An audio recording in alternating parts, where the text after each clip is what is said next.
Texas secedes February 01th 1861. On this day in 1861, Texas becomes the seventh state to secede from the Union when a state convention votes 166-8 in favor of the measure. The Texans who voted to leave the Union did so over the objections of their governor, Sam Houston. A staunch Unionist, Houston's election in 1859 as governor seemed to indicate that Texas did not share the rising secessionist sentiments of the other southern states.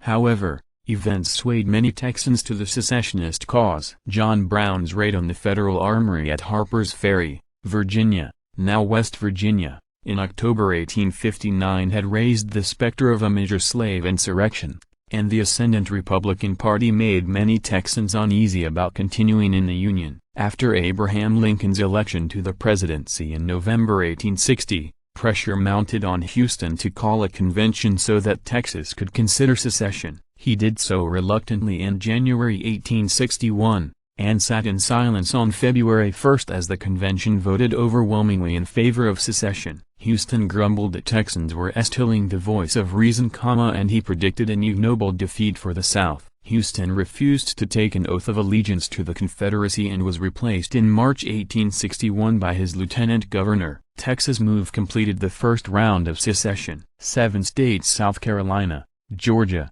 Florida, Alabama, Mississippi, Louisiana, and Texas, left the Union before Lincoln took office. 4 more states, Virginia, North Carolina, Tennessee, and Arkansas, waited until the formal start of the Civil War, with the April 1861 firing on Fort Sumter at Charleston, South Carolina, before deciding to leave the Union. The remaining slave states, Delaware, Maryland, Kentucky, and Missouri, never mustered the necessary majority for secession.